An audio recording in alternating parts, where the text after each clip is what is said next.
اگر یہ طے کر رکھا ہے کہ پاکستان کے وفاق کے تمام اکائیوں کو تہوبالا کرنا ہے اور ان کو نہیں چلنے دینا ہے تو پھر آپ کی مرضی. آپ بلوچستان میں یہ کر چکے ہیں, آپ کا خیال ہے کہ آپ فتح مند ہو چکے ہیں, میرا خیال ہے آپ فتح مند نہیں ہوئے ہیں. اب سندھ میں یہ کھیل کرنا ہے تو کر لیجئے, آپ کون روک لیتا ہے. بلاول بھٹو زرداری صاحب تو کانفیڈنٹ ہیں. اپنے اگلے کلپ کے ناظرین, ہندوستان کے انتہا پسند حلال گوشت کے پیچھے پڑ گئے ہیں اور ایک بڑی فوڈ چین کو آرڈر بھی مل گیا ہے کہ حلال گوشت جو ہے وہ استعمال نہیں کرنا. یہ معاملہ کیا ہے, اس پر ایک کلپ دیکھتے ہیں پھر بات کریں گے. اینکر کی گفتگو آپ نے سنی. لغاری صاحب, ہندوستان کے انتہا پسند حلال گوشت کے کاروبار کے پیچھے کیوں پڑ گئے ہیں آپ؟ اچھا, عجیب صورتحال ہے. آپ دنیا میں چلے جائیں, جی, امریکہ میں چلے جائیں, آپ برطانیہ میں چلے جائیں, یورپی ممالک میں چلے جائیں, ہر جگہ پر آئیڈینٹیفائی ہو رہا ہے کہ جناب یہاں پر حلال مل سکتا ہے, آپ یہاں سے آپ حلال دیں. دنیا اب اس صورتحال کو سمجھ رہی ہے کہ مسلمان اس طرح کی غذا لیتے ہیں. انڈیا کا اپنا دعویٰ ہے کہ دنیا میں سب سے زیادہ مسلمان ہمارے ملک میں رہتے ہیں. اچھا, اگر یہ دعویٰ آپ کا ہے, آپ کا خیال ہے کہ انڈونیشیا کے بعد سب سے زیادہ اگر آپ کے پاس رہتے ہیں لوگ, تو کیا آپ ان کے جذبات کا اس طرح سے خیال کر رہے ہیں کہ آپ بڑی فوڈ چینز کو آرڈر کر رہے ہیں کہ جناب یہاں پر جو ہے آپ حلال کا اور گائے کے گوشت کے بارے میں؟ ٹھیک ہے, میرے خیال میں اسلامی دنیا کو بھی اپنی ویلیوز کے مطابق چیزوں کو دیکھنا ہوگا. انڈیا اگر وہ گائے کا گوشت سپلائی کرتا ہے تو زیادہ تر تو مسلمان ممالک اس کے خریدار ہو سکتے ہیں. اگر گلف کی ریاستوں میں لیا جاتا ہے, اگر سعودی عرب میں, اگر متحدہ عرب امارات میں, اگر بحرین میں, قطر میں, عراق میں, جارڈن میں, ان ممالک میں اگر بھیجا جاتا ہے گائے کا گوشت اور انڈیا سے آتا ہے تو کم از کم انہیں تو یہ معلوم ہونا چاہیے کہ کس طرح کا گوشت انہیں سپلائی کیا جا رہا ہے. تو انڈیا تو خود اس صورتحال کو افورڈ نہیں کر سکتا, اس لیے کہ دنیا میں اب سب سے بڑا ایکسپورٹر جو ہے بیف کا وہ انڈیا بنا ہوا ہے. اگر وہ انڈیا اس صورتحال سے باہر نکلتا تو پھر کہاں سٹینڈ کرے؟ ان کی تو اپنی بھی برآمدات اس سے متاثر ہو سکتی ہیں نا لغاری صاحب. یقیناً ایسا ہوگا اور ایکسپورٹس کی ان کی برآمدات جو ہیں وہ اپنا اس کی بیف کی برآمدات بہت زیادہ ہیں. گائے کا گوشت جو ہے وہ اسلامی دنیا میں بھیجا جاتا ہے اور دنیا کے دیگر ممالک میں بھیجا جاتا ہے, تو اس سے ان کی ہوں گی متاثر. لیکن یہ کیا کرتے ہیں, میں مذاق نہیں اڑانا چاہتا, میرا کچھ اور ارادہ تھا. اچھا لغاری صاحب, بی جے پی کے دور حکومت میں یہ جو انتہا پسندی ہے یہ بھارت کو کہاں لے جائے گی؟ میرے خیال میں بالآخر بھارت ٹوٹنے جا رہا ہے. اچھا, دیکھیں آج ہی کوئی لگ بھگ 20 لاکھ لوگوں کو آسام کی نیشنلٹی سے محروم کر دیا گیا آج. اچھا, یہ فیصلہ ہو گیا ہے صحیح کہ 20 لاکھ لوگ جو ہیں وہ اس کے شہری نہیں ہیں, اور اس کے بیک گراؤنڈ میں یہ دے رہے ہیں 50 سال پرانا واقعہ کہ 50 سال پہلے یہ لوگ نقل مکانی کر کے بنگال سے بنگلہ دیش سے آسام میں آ گئے تھے. اگر 50 سال تک کوئی شخص کہیں بھی رہتا ہے تو 3-4 نسلیں آ جاتی ہیں اس کی. ٹھیک, لوگوں کو وہ نہیں ہوتا ہے کہ وہاں سے وہ پلٹ جائیں اور کسی اور اس میں جائیں. ہر آدمی کی, ہر شخص کی, ہر نسل کی اپنی یادیں ہوتی ہیں اور لوگ اس سوسائٹی میں ایڈجسٹ ہو چکے ہیں, مرج ہو چکے ہیں. اب یہ اس طرح کر رہے ہیں, چلیں 19 لاکھ لوگ یہاں سے آپ نکال دیے, پھر آپ اس طرح دیکھیں گے جی بنگال میں کتنے مسلمان ہیں ان کو نکال دیں, پھر آپ دیکھیں گے جناب دوسرے ریاستوں میں کتنے مسلمان ہیں ان کو نکالیں, پھر آپ جو ہے وہ بمبئی میں مہاراشٹر میں دیکھیں کتنے مسلمان ہیں, تامل ناڈو میں دیکھیں کتنے مسلمان ہیں, پھر مدھیہ پردیش میں دیکھیں کتنے مسلمان ہیں, پھر یوپی میں دیکھیں کتنے مسلمان ہیں. اگر اس طرح سے آپ نے نکالنے کا سلسلہ شروع کیا تو پھر آپ کہاں بچیں گے, کس طرح بچیں گے؟ صحیح. اپنے اگلے کلپ کی جانب ناظرین بڑھتے ہیں. پاکستانی میزائلز کے مان فاتحین کے نام پر رکھے گئے ہیں. کس میزائل کا کیا نام ہے اور وہ کس کے نام پر رکھا گیا, اس حوالے سے ایک معروف اینکر بہت دلچسپ انفارمیشن دے رہے ہیں, آپ کو دکھاتے ہیں. جناب لغاری صاحب, کیا پاکستان کی میزائل ٹیکنالوجی سے ہمارا دفاع جو ہے وہ مضبوط ہوا ہے اور کیا ہم دشمن پر حملہ کرنے کے بعد اپنی پوزیشن برقرار رکھتے ہوئے فتح حاصل کر سکتے ہیں؟ میرے خیال میں اس بات کو ہم نظر انداز بہرحال نہیں کر سکتے ہیں کہ اگر ہم وائبل ہیں کسی چیز میں تو ہم کر سکتے ہیں. اگر ہم اتنی بڑی جنگ جیسا کھیل کھیل سکتے ہیں اور اس کھیل کے اندر ہم جا کر جو ہے تباہی کو پھر مینٹین بھی کر سکتے ہیں اور تباہی کی برداشت کرنے کی صلاحیت بھی رکھتے ہیں تو بس ٹھیک ہے، جنگ آپ لڑیں، جہاں بھی لڑنی ہے آپ کو اپنا شوق پورا کریں. لیکن اگر آپ کے پاس اتنی استطاعت نہیں ہے تو پھر جنگیں کسی مسئلے کا حل نہیں ہوتی ہیں، بہرحال آپ کو میز پر بیٹھنا ہوتا ہے. اچھا، لیکن لغاری صاحب بڑے بڑے فاتحین کے نام پر میزائلز کے نام رکھے گئے ہیں، لیکن آپ کو لگتا ہے کہ ان کی خصوصیات بھی پائی جاتی ہیں ان میزائلز میں؟ دیکھیں میزائل تو بہرحال میزائل ہے، جو اس کا فنکشن ہے وہ وہی اس کا فنکشن ہے. اگر اس نے ڈسٹرکشن کرنا ہے، ڈسٹرائے کرنا ہے تو ڈسٹرائے کرے گا، اس نے تباہ کرنا ہے تو تباہ کرے گا، اس کا نام کچھ بھی ہو. فاتحین کے نام پر رکھا گیا ہے. جی فاتح کس کو کیا انہوں نے، یہ بھی ایک سوال ہونا چاہیے. پھر ہمیں ساتھ میں یہ بھی بتانا چاہیے کہ ملتان شہر میں 1 لاکھ انسانوں کو کس نے قتل کیا تھا. پھر یہ بھی ہمیں بتانا چاہیے کہ سانگھڑ کے قریب یہاں پر ایک شہر ہوا کرتا تھا منصورہ، اس کی اینٹ سے اینٹ کس نے بجا دی تھی، اور وہاں پر تمام انسانوں کا قتل عام کس نے کیا تھا، اور سارے کے سارے مسلمان تھے. پھر ہمیں یہ بھی بتانا چاہیے کہ ہم نے یہاں پر جو موجودہ پاکستان ہے اس کے جغرافیے پر کہاں سے حملہ آور آئے تھے اور انہوں نے کہاں کہاں پر کون کون سے مقامات پر عام جینوسائیڈ کیا تھا، میسیکر کیا تھا، وہ بھی بتانا چاہیے. وہ آگے تو بعد میں جاتے ہیں نا پانی پت کی طرف، تو پھر بابر گیا اور کہا کہ کھوپڑیوں کا، اگرچہ وہ بھی جو لودھی کو اس نے فتح کیا تھا وہ بھی مسلمان ہی تھا، اور کہا تھا کہ مجھے کھوپڑیوں کا مینار بنا کر بتاؤ، میں کھوپڑیوں کا مینار دیکھنا چاہتا ہوں. بہرحال یہ ایک حکومتوں کے کھیل ہوتے ہیں، وہ اپنے طریقے سے کھیلتے ہیں اور ہتھیاروں کے نام کچھ بھی رکھ لیں، ان کی اپنی مرضی ہے. لیکن لغاری صاحب فاتحین کے ذکر سے پیدا ہونے والی جو جذباتی فضا ہے وہ ہم پر کیسے اثر انداز ہو سکتی ہے؟ نہیں، میں یہ کہتا ہوں کہ بعض دفعہ عجیب صورتحال ہوتی ہے. جب عبدالی کا نام لیا جاتا ہے تو پھر وہاں پر کہتے ہیں جناب محمود خان اچکزئی صاحب کہ جہاں جہاں پر عبدالی کا گھوڑا گیا تھا وہاں وہاں پر ہم اس کے مالک ہیں. یعنی کہ وہ قندھار سے اٹھے یا وہ وہاں کابل اور قندھار سے اٹھے اور مختلف علاقوں کو فتح کرتے ہو. اب وہ کہہ رہے ہیں کہ وہ جہاں جہاں پر بھی وہ گئے وہ علاقے جو ہیں وہ اچکزئی صاحب کے حوالے کر دیں، تو پھر تو بہت بڑے مسئلے کھڑے ہو جائیں گے. اس صورتحال میں اگر نام ہی ہیں تو ناموں پر رہیں اور اس کے کام پر رہیں. اس طرف کو زیادہ آگے جائیں گے تو تاریخ کے بڑے جھمیلے ہوں گے، اور تاریخ میں ہمیں معلوم ہے تاریخ میں بڑے مشکل مراحل آئیں گے اور ہمیں بہت سی چیزوں کو لینے کے دینے پڑ جائیں. بالکل. اچھا لغاری صاحب، ایک طرف تو ناظرین پاکستان میزائل بنا رہا ہے اور ملکی بوت ہو رہا ہے، لیکن دوسری جانب پاکستان جو ہے وہ اقتصادی بحران کا بھی شکار ہے. اس حوالے سے ایک نامور اینکر فیکٹس اور فگرز بتا رہے ہیں، وہ آپ کو دکھاتے ہیں. پاکستان اقتصادی بحران کا شکار ہے اور ہمارے اخراجات زیادہ ہیں اور آمدنی کم ہے. لغاری صاحب، اگر پاکستان کے اخراجات آمدنی سے دگنے ہو رہے ہیں تو حکومت کو یہ تو ضرور بتانا ہوگا نا کہ نئے پروجیکٹس کون سے شروع کیے، اتنا بڑا جو خسارہ ہے یہ کیسے ہو گیا؟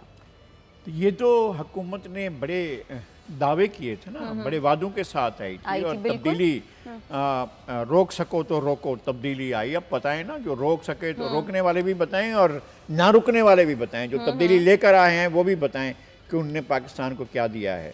ٹیکس اور محصولات کی مد میں جو کچھ وصول ہو رہا ہے، جو کچھ بھی وصول ہو رہا ہے، آپ اگر ایک گلاس پانی کا وصول کر رہے ہیں تو آپ کی کنزمپشن 2 گلاس پانی ہے، باقی 1 گلاس آپ کہاں سے لائیں گے جس کو آپ کنزیوم کر رہے ہیں؟ اچھا کر رہے ہیں تو پھر ٹھیک ہے، اس کا آؤٹ پٹ بتائیں. آپ نے کیا کیا ہے؟ کون سے میگا پروجیکٹ شروع کر دیے؟ نواز شریف پر چوری کے الزامات ہیں، آصف زرداری پر چوری کے الزامات ہیں، کرپشن کے الزامات ہیں.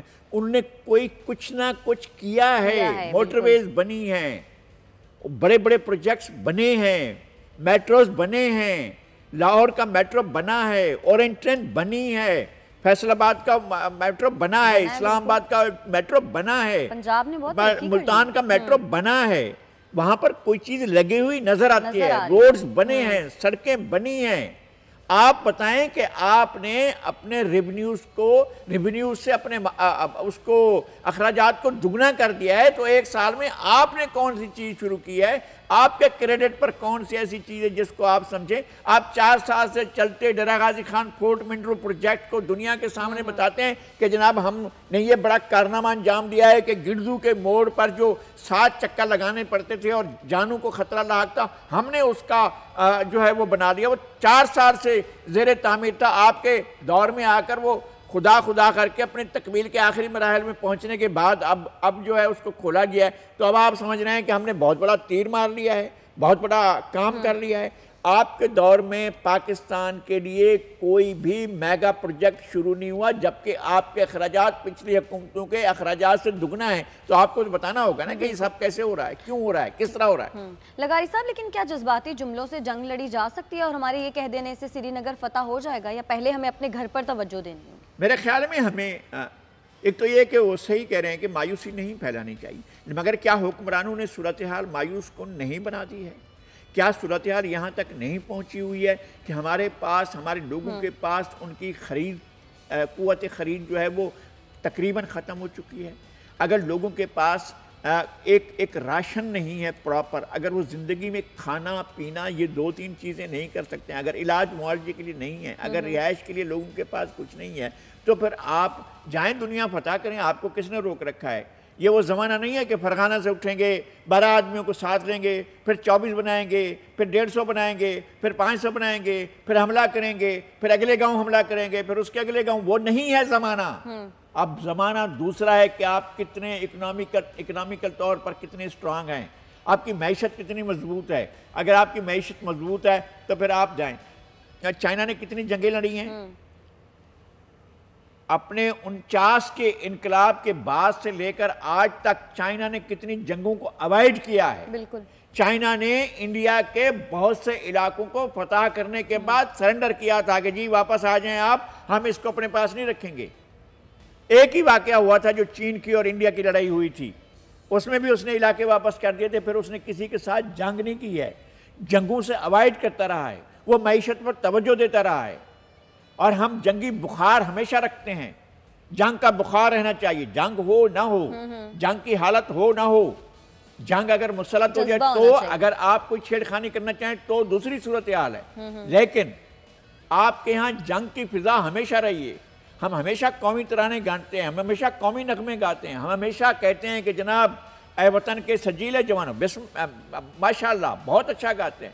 ملکہ ترنم نے، نور جہاں نے بڑے شاندار نغمے گائے تھے. لیکن یہ نغمے جو ہیں ہمیں وہاں پر ٹھیک لگتے ہیں اگر ہماری اکنامی ٹھیک ہو، اگر ہمارے گھروں کا نظام ٹھیک ہو، اگر ہم معیشت ہماری ٹھیک ہوگی تو بڑے سارے نعرے اچھے لگیں گے. اگر ہمارا گھر چل رہا ہوگا تو پھر ہم سمجھیں گے کہ بہت اچھا ہو رہا ہے سب کچھ. لیکن لغاری صاحب یعنی آپ یہ کہہ رہے ہیں کہ بڑی جنگوں کے لیے بڑی معیشت کا ہونا بہت ضروری ہے. میں یہ نہیں کہتا ہوں کہ آپ کمپرومائز کریں. کس نے کہا ہے آپ کو کمپرومائز کرنے کے لیے؟ آپ تیاری تو کریں. آپ کے پاس پہلے تو یہ ہے کہ آپ کے پاس اپنی تو چیزیں موجود ہوں. ہم تو وہ ہیں کہ قرض کی پیتے تھے میں اور سمجھتے تھے کہ ہاں رنگ لائے گی ہماری فاقہ مستی ایک دن. ہم تو جو کچھ گھر میں پرائم منسٹر ہاؤس میں جو کچھ ہم استعمال کرتے ہیں اس کے لیے بھی ادھار لیتے ہیں. ہم گورنر ہاؤس میں جو کچھ کھاتے ہیں وہ بھی ہم ادھار لیتے ہیں. ہم چیف منسٹر ہاؤس میں جو کچھ لاتے ہیں وہ بھی ادھار لاتے ہیں. ہم اس ملک کو ادھار لے لے کر لوگوں سے، آئی ایم ایف سے، دنیا سے اور سی پیک سے، فلاں سے، ایشین ڈیولپمنٹ بینک سے، انٹرنیشنل مانیٹری فنڈ سے، ورلڈ بینک سے، ادھر سے پیسے پکڑ کر ہم لے کر قرضے لے کر پھر ہم شاندار قسم کی ٹائیاں پہن کر، شاندار قسم کے لباس پہن کر ہم دنیا کے سامنے جاتے ہیں اور اپنا رونمائی کرتے ہیں. آئیے جناب ہمیں دیکھیے. دنیا کو پتہ نہیں ہے کہ یہ بیچارے بھوکے پیٹ آئے ہیں ہمارے پاس، ان کے کھانے کے لیے کچھ نہیں ہے. وہاں پر کروڑوں انسان جو ہیں غربت کی لکیر سے نیچے رہ رہے ہیں. ہم ان تمام چیزوں کو چھوڑ کر ہم جو ہے وہ دیکھیں، جنگ بہرحال ایک بڑی چیز ہے. اس کے لیے آپ کی تیاری کم از کم گھر کی سطح تک تو ہونی چاہیے. پھر آپ جنگ کا بخار چلائیں. ٹھیک ہے لغاری صاحب، ہمیں بریک کی جانب بڑھنا ہے. ناظرین کہتے ہیں بریک سے جب واپس آئیں گے تو پھر سیاسی منظرنامے پر ایک نظر ڈالیں گے. ساتھ رہیے گا.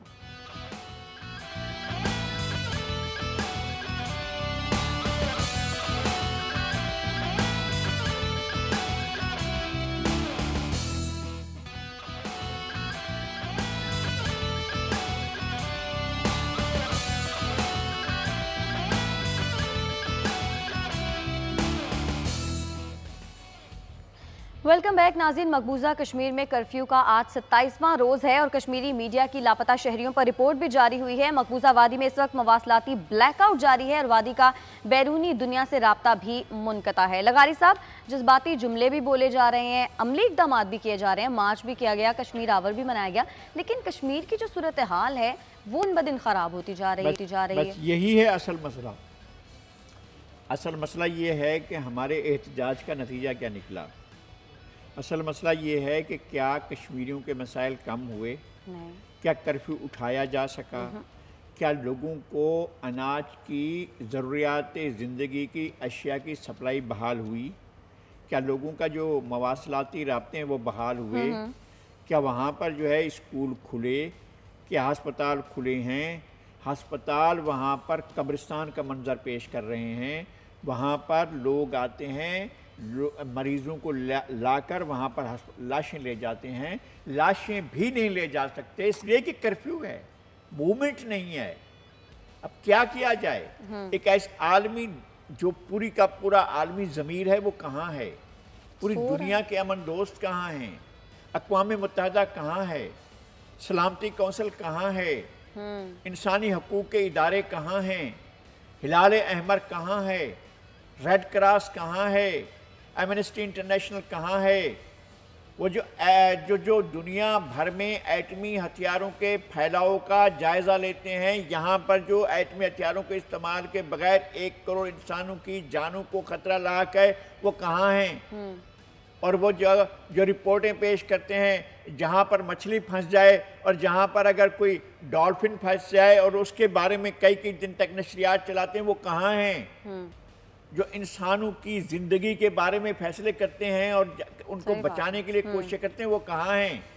وہ جو انسداد بے رحمی حیوانات کے ادارے چلاتے ہیں اور وہ جو ہے کہتے ہیں کہ جناب جنگلی حیات کو ختم نہیں ہونا چاہیے، انسانی آبادی کو ختم کیا جا رہا ہے، وہ لوگ کہاں ہیں؟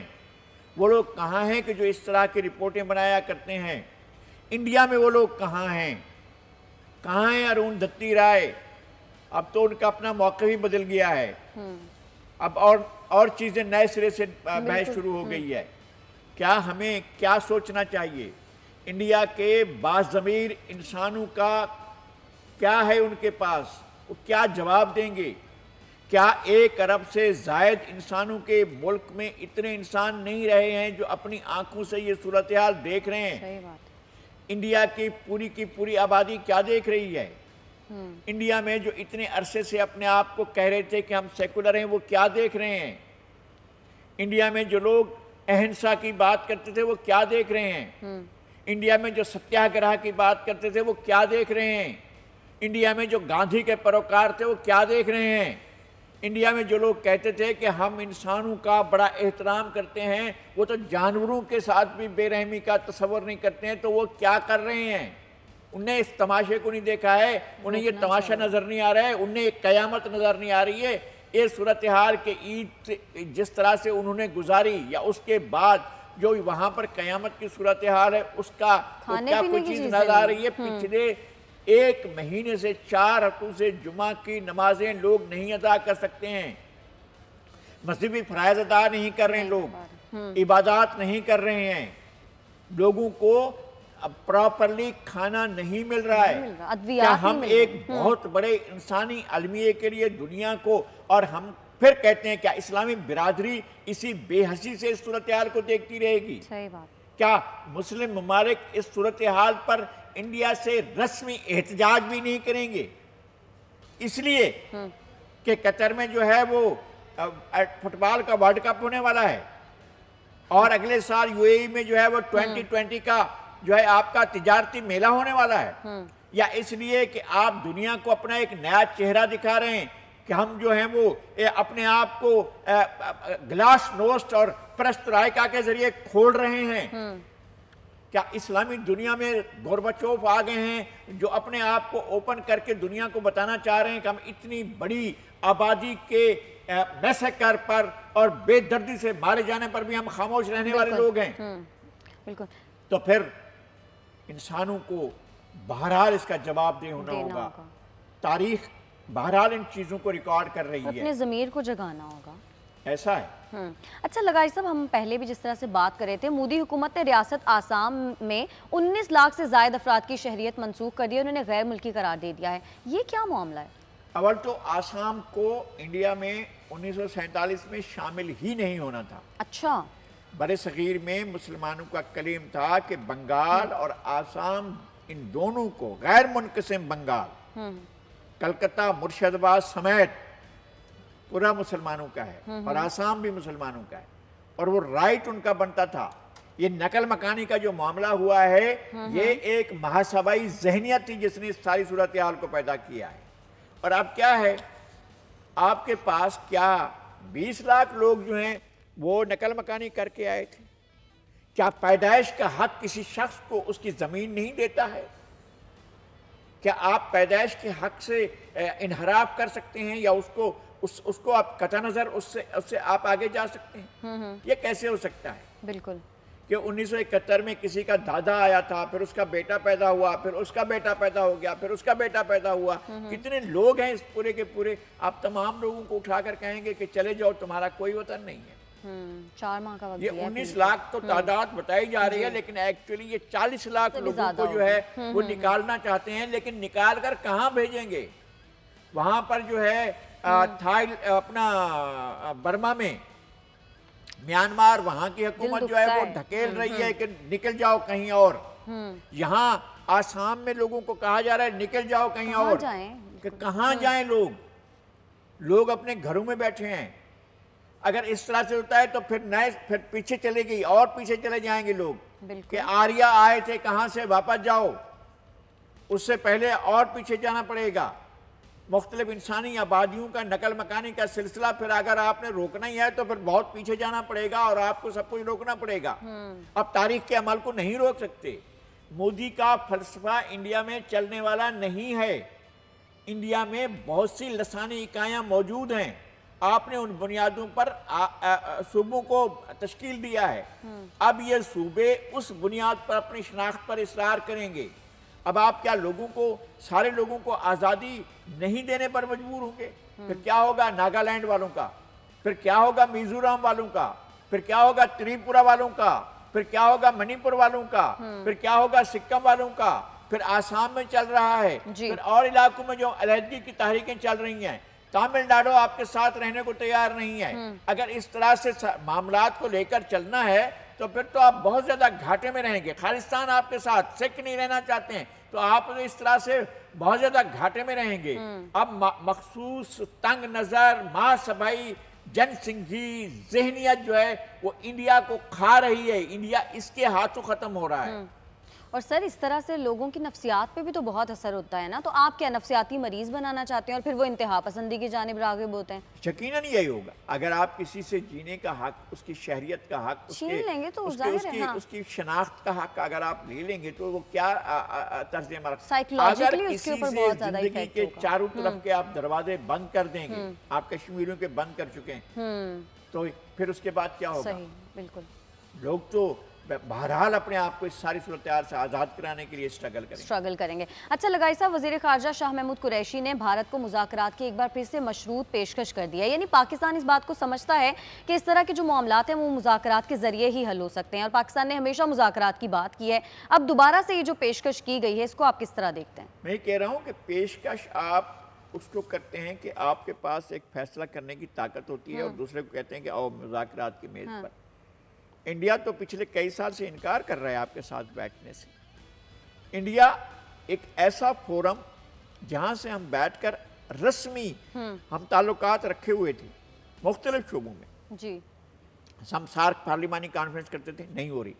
سارک تجارتی کانفرنس کرتے تھے, نہیں ہو رہی. بالکل. سارک کے جو ہمارے کلچرل وہ ہوتے تھے تبادلے, وہ نہیں ہو رہے. ہماری تہذیبی کمیونیکیشن ہوتا تھا, نہیں ہو رہا. ہمارا تہذیبوں کا ڈائلاگ ہوتا تھا, نہیں ہو رہا. ہم بیٹھتے تھے کہ جناب بیٹھ کر معاشی مسائل پر بات کریں اپنے خطے کے, وہ سارک کا ادارہ ہی بند ہوا پڑا ہے. اب ہم کہہ رہے ہیں کہ جناب اچھا ہماری یہ شرط ہے, اس پر بات کر لیجئے. وہ تو کسی شرط پر بھی پہلے سے ہی بات چیت کے دروازے بند کیے ہوئے ہیں. تو لگائی صاحب کیا پاکستان کو جب کہا جا رہا ہے, اگر میں کہتا ہوں کہ سیریس ہیں یا نہیں, اگر ڈونالڈ ٹرمپ کہہ رہے ہیں کہ میں ثالثی کے لیے, تو آپ کے پاس کھونے کے لیے کچھ نہیں ہے. آپ کے پاس تو جا کر بیٹھنا ہے. وہ بٹھائے اگر آپ کو اور آپ بیٹھ کر اپنی بات کرنا چاہیں تو کہیں بات کریں. آپ کسی بھی فورم پر بیٹھ کر انڈیا کے ساتھ ایک باعزت طریقے سے گفتگو کریں. ایسا یا پھر اپنی اسٹریٹجی تبدیل میں یہ بھی عرض کرتا ہوں آپ سے کہ ایسا نہیں تھا کہ جنگ ہونے والی تھی اور ضیاء الحق چلے گئے تھے وہاں پر اور کرکٹ دیکھنے کے لیے چلا گئے تھے. کوئی آپ کے اندر کوئی کرکٹ دیکھنے والا نہیں ہے, یہ تو کپتان رہے ہیں باقاعدہ کرکٹ کے. تو آپ جائیں اور کہیں کہ جی اچھا میں طبیعت پوچھنے جا رہا ہوں, میرا دوست سندھو بیمار ہے, آپ اعلان کر دیں کہ جی میں سندھو کی طبیعت پوچھنے جا رہا ہوں.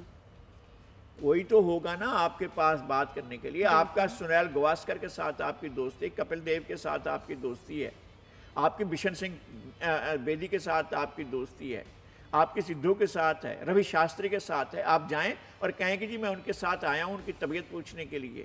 آپ کہیں نہ کہیں سے کمیونیکیشن شروع کریں. کرنا چاہتے ہیں تو, نہیں کرنا چاہتے ہیں تو آپ نہ کریں. ٹھیک ہے.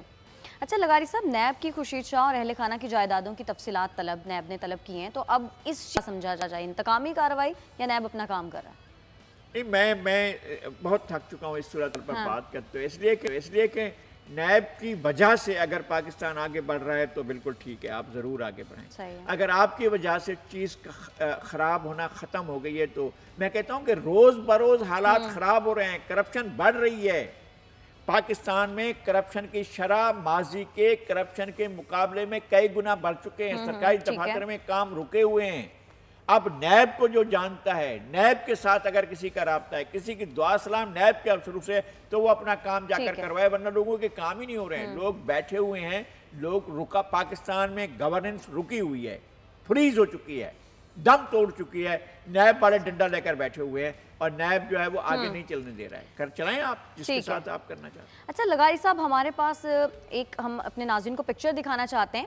ٹویٹر پر ایک چل رہا ہے اور یہ کس قسم کی لینگویج استعمال کی جا رہی ہے یہ آپ دیکھ سکتے ہیں. ہم آپ کو پکچر بھی دکھا سکتے ہیں. سوشل میڈیا پر ٹرینڈنگ کرتے یہ مختلف پیغامات ہیں اور لینگویج لغاری صاحب اس طرح کی ہے کہ ہمیں بلر کرنا پڑ رہا ہے.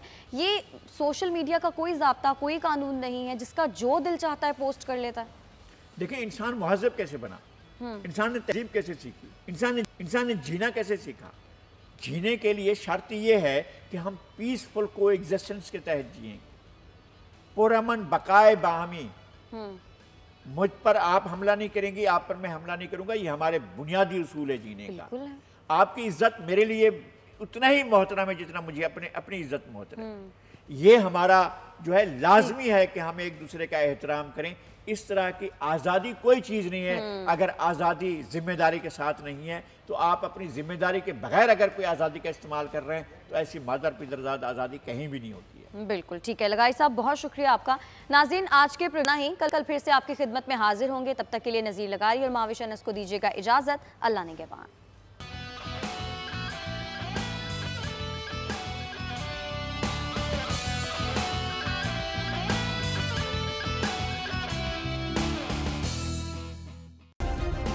سبسکرائب کریں اور بیل دبائیں تاکہ کوئی خبر رہ نہ جائے.